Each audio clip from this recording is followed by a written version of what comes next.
The smell of burned coffee was still in the air when my son-in-law told me I'd been using the wrong mugs. Not asked. Told. He stood in the doorway of my own kitchen. The kitchen I had designed myself. The one with the butter yellow walls I'd repainted twice before I got the shade exactly right. And he pointed at the cabinet above the dishwasher and said, "Those are for guests, Dorothy. We've talked about this. We hadn't talked about anything." He had talked. I had stood very still and listened, the way you do when you're trying to decide whether something is worth the fight. I set the mug down on the counter, said nothing, poured my coffee into a plain white one from the lower cabinet, and walked to the back porch. That was the first morning. I should have understood everything I needed to know right then. But I want to be honest with you, because that's the only way this story makes any sense. I didn't move into my daughter's home. She moved into mine. That distinction matters more than anything else I'm going to tell you.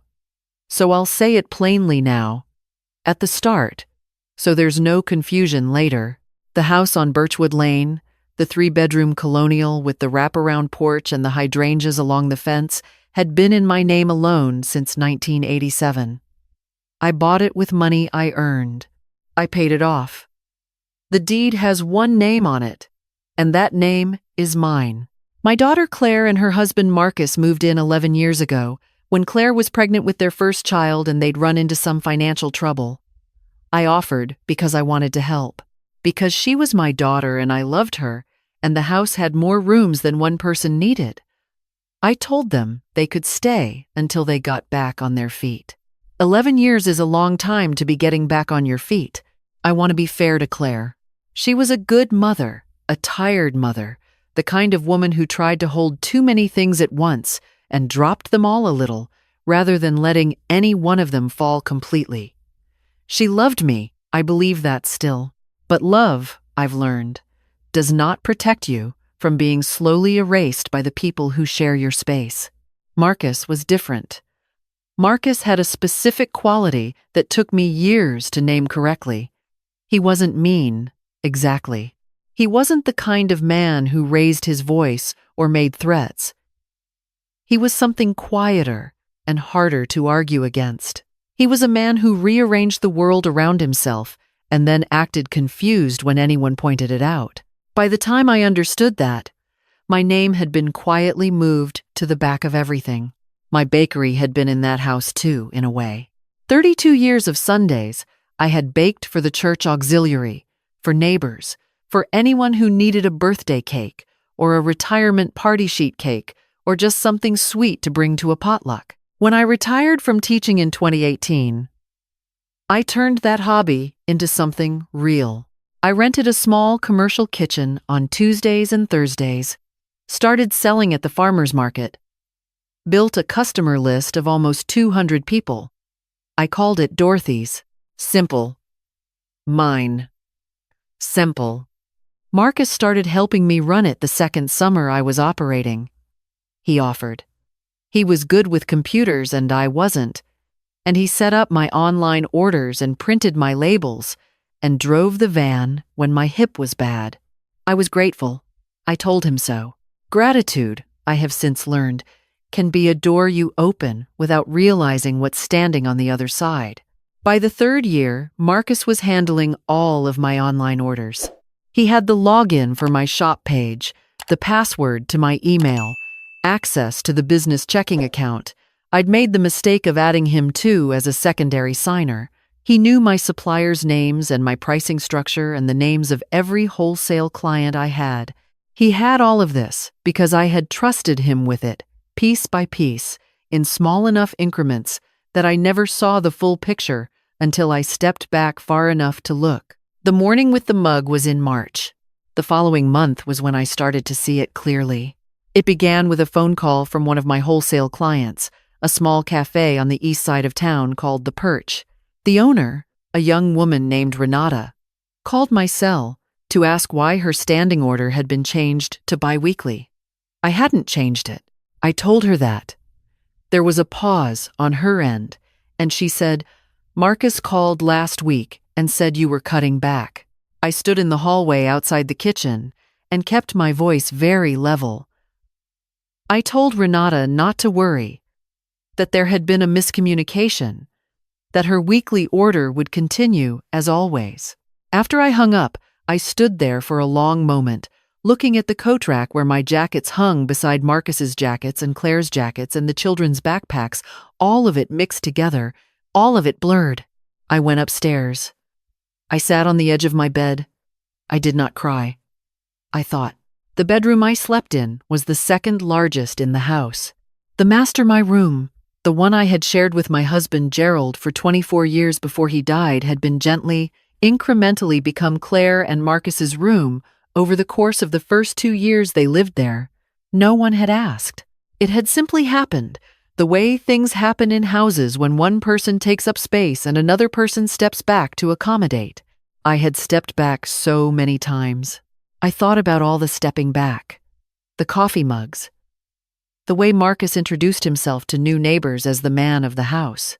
The way Claire would look at me sometimes when I said something at the dinner table. A quick sideways glance at her husband, checking his reaction before she decided on her own. The way my granddaughters, sweet girls, both of them, I want to be clear about that, had started calling my baking supplies the stuff in Mom's pantry. That night at dinner, I watched Marcus serve himself first, then the girls, then Claire, and then push the serving bowl toward me without looking up from his phone. A little thing, the kind of thing that would sound ridiculous if you described it to someone who hadn't lived it. But you don't live in a house with someone for 11 years without learning to read the grammar of their gestures, and that particular gesture said everything it needed to say about where I sat in the order of this household. I said, "Marcus, did you call Renata at the perch?" He looked up. Not quickly, not startled. Measured. "I was going to mention that," he said. "I thought you were stretched thin. You said so yourself last month." I said I was tired.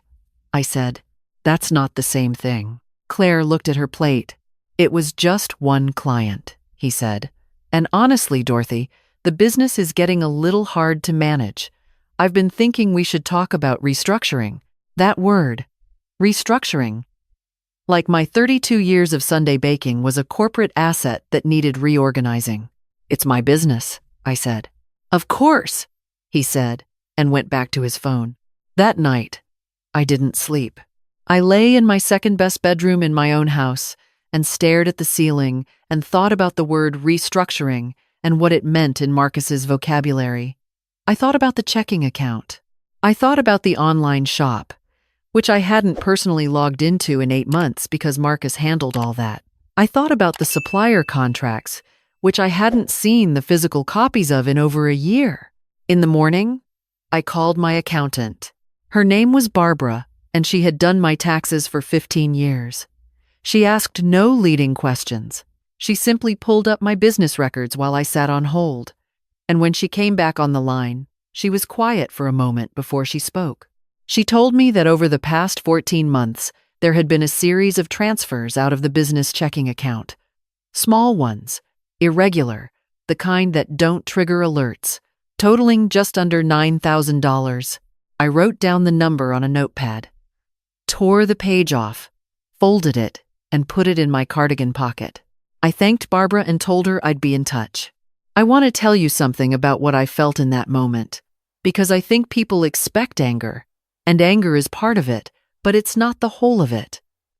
What I felt most was a strange, clarifying calm, like when you've been squinting at something for a long time, trying to make it into a shape it isn't, and then finally, you stop squinting and just see it for what it is. It wasn't a comfort, but it was a relief in its way. To stop wondering. I did not confront Marcus that day or the next.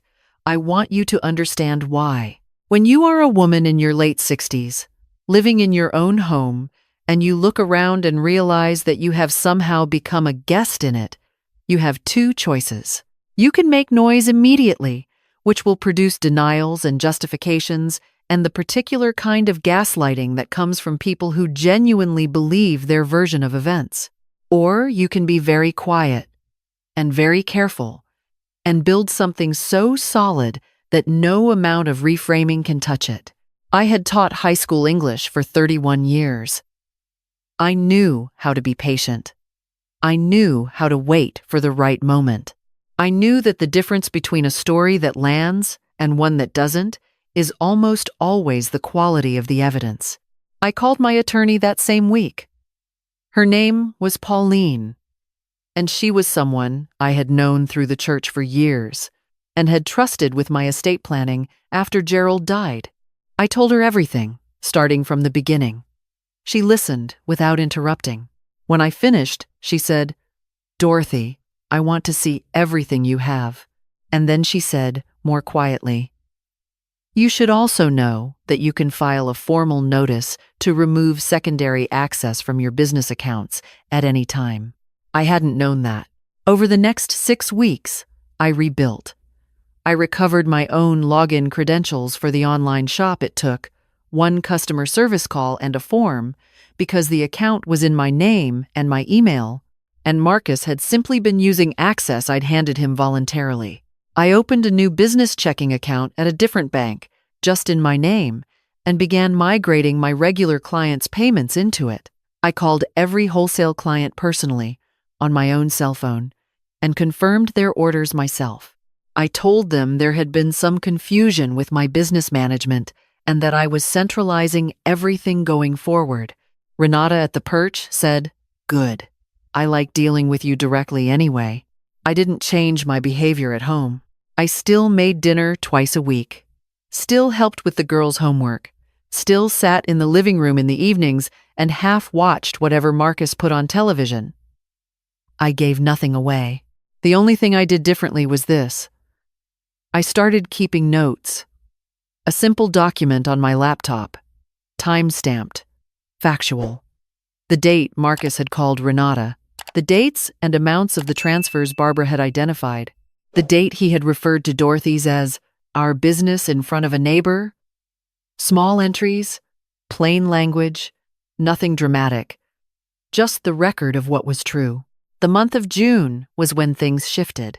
Marcus had been pushing, in small, persistent ways, toward something larger.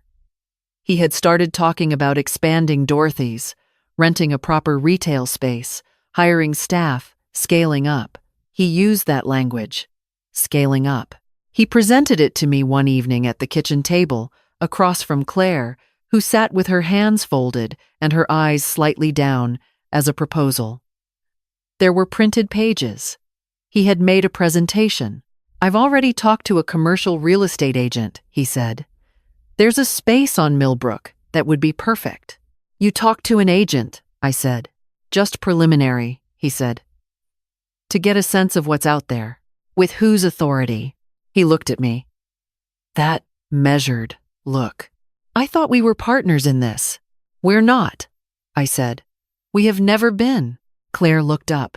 Dorothy Marcus started. "My name is on every document associated with that business," I said. "The DBA registration, the tax filings, the lease for the commercial kitchen, the business license, every single one. I've been reviewing them this week." I paused. "I've also been reviewing the bank transfers, the $9,243 that came out of the business account between April of last year and this June." The kitchen was very quiet.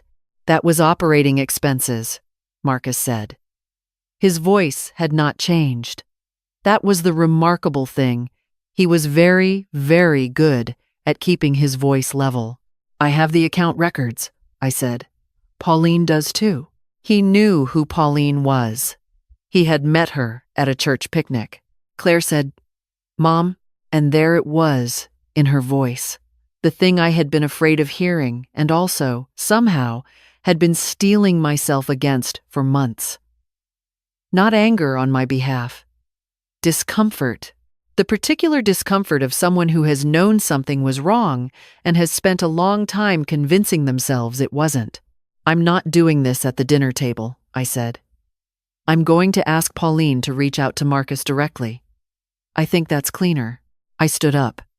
I picked up my plate. I rinsed it in the sink, dried my hands on the dish towel, and went upstairs. I heard them talking after I left. I did not stand on the stairs to listen. I went to my room, sat at my desk, and wrote another entry in my notes document. The date, what had been said, who had been present. Pauline sent the formal letter the following week. It outlined the transfers, the unauthorized client contact, the misrepresentation of management authority. It used the word restitution. It also included, as an attachment, a formal notice from me as the property owner on Birchwood Lane. Not an eviction notice, not yet. A notice of intent to revise the terms of the informal occupancy agreement, effective 60 days from the date of the letter, at which time a formal lease at market rate would be required, or the occupants would need to make alternative arrangements. I left a copy on the kitchen counter on a Tuesday morning, before anyone was awake, with the contact information for 2 real estate agents who handled rentals in the area. Then I drove to the farmer's market, set up my table, and sold out of my lemon bars by 10 o'clock. The weeks after that were not easy. I want to be honest about that too. Easy is not the right word for any of it. Marcus was cold in a way that felt like a drop in air pressure. You couldn't point to it, but you felt it in your joints. He stopped speaking to me at meals. He answered questions with single words. He moved through the house like a man who had been wronged and was managing the wrongness very carefully. Claire cried. Twice, in my room, sitting on the edge of my bed the way she had when she was a teenager and something had gone sideways with a friend. The second time she said, I didn't know about the money. I want you to know that. I believe you, I said. I knew he was. She stopped, started again. I knew things were getting blurry. I should have said something. Yes, I said. You should have. We sat with that for a moment. We don't have to leave, she said quietly. Do we? That depends on what happens next, I said. What happened next was that Marcus met with Pauline's office. And after 2 sessions, which I was not present for, by choice, he agreed to a repayment schedule for the $9,000 and signed a formal document relinquishing all access to Dorothy's business accounts and client communications. He did not apologize to me. I did not expect him to. The lease agreement was signed in August. Market rate for a 3-bedroom in this part of town was $1,400 a month. I charged $12. Claire cried again when she saw the number relief. I think, more than anything, they could manage 12. I moved back into the master bedroom in September, once Marcus had moved their things across the hall. He did it while I was at the farmer's market.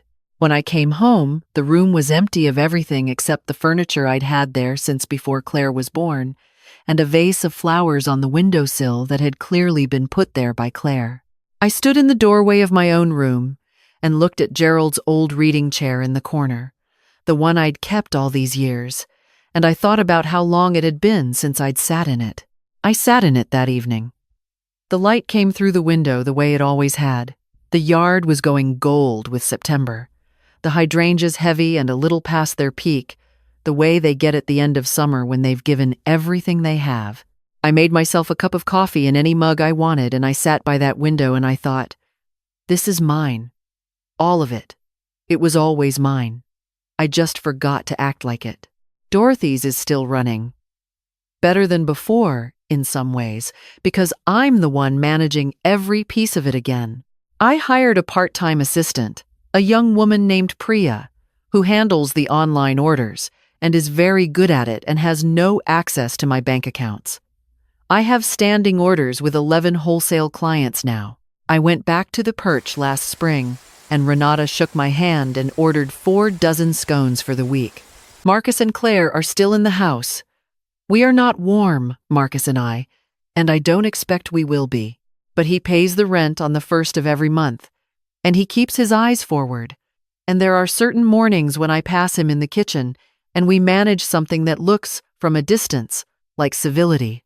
I take it? It's enough? Claire and I have dinner together on Thursday evenings, just us, in the kitchen, while Marcus takes the girls to swim practice. She is learning, slowly, to use her voice. I see it happening. It's the kind of thing that happens in increments, the same way most real changes do, and I try to be patient with it. What I want you to take from this, and I've thought about how to say it, because I'm an English teacher, and precision matters to me, is not that you should be suspicious of the people you love, or that you should never ask for help, or that family can't be trusted. Those aren't the lessons. The lesson is simpler and harder than any of those. Never mistake your own stepping back for generosity. But sometimes, over years, in small daily increments, stepping back becomes disappearing. And the people around you will adjust to your disappearance with a thoroughness that should frighten you, because they won't even notice it happening. They'll just fill the space. Your name on a piece of paper means nothing if you never act like it. And if you have built something, a house, a business, a life with your own hands and your own years and your own grief and your own stubbornness, then protect it. Not out of greed, not out of suspicion, but because the things we build are the shape of who we are, and we owe it to ourselves to stay the shape we are. I open the bakery van every Tuesday and Thursday morning. I drive myself. My hip is better. The lemon bars sell out by 10. Some mornings, that is all the proof I need that I am still exactly who I have always been.